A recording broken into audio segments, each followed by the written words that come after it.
తన తండ్రి ఒక అడుగు ముందుకేసి 10 అడుగులు ముందుకు పోవాలని 2010లోనే జగన్మోహన్ రెడ్డి గారు మాకు చెప్పడం జరిగింది.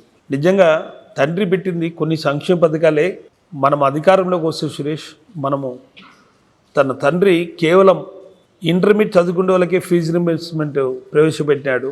చాలామంది పేద పిల్లలు 1వ తరగతి 2వ తరగతి కూడా చదివలేని పరిస్థితుల్లో తల్లిదండ్రులు ఉన్నారు. ఆ తల్లిదండ్రులకు మనం ఆసరాగా నిలబడాలి. 1 నుంచి పీజీ వరకు కూడా నేను ముఖ్యమంత్రి అయితే ఉచిత విద్యుత్ చెప్తాను, చదివిస్తాము. వాళ్ళ ఆలనా పాలన అన్నీ కూడా మనమే చూసుకొని వాళ్ళు ఉన్నత చదువు చదువుకున్నప్పుడే ఆ ఇంటికి ఒక బిడ్డ ప్రయోజకుడు అయితే ఆ ఇండ్లు బాగుంటుంది. ఆ కార్యక్రమం మనం చేయాలి అనే ఆలోచన 2010లోనే జగన్మోహన్ రెడ్డి గారు మధ్యలో ఆలోచన వచ్చిన వ్యక్తి.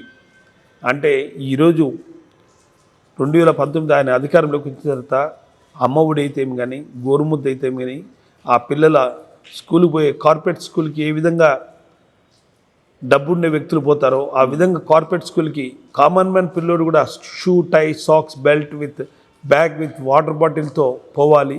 అప్పుడే ఆయన కళ నెరవేరుతుందని ఆ మాటల్లో 2010లో అన్నప్పుడే అది ఈరోజు ఆచరణలో జరుగుతుందంటే, ఈరోజు భారతదేశంలోనే ఏ కార్పొరేట్ స్కూల్స్కి ధీటుగా మా కార్పొరేషన్ స్కూల్స్, మా జిల్లా పరిషత్ స్కూల్స్ వస్తున్నాయంటే అది జగన్మోహన్ రెడ్డి గారి చలవే.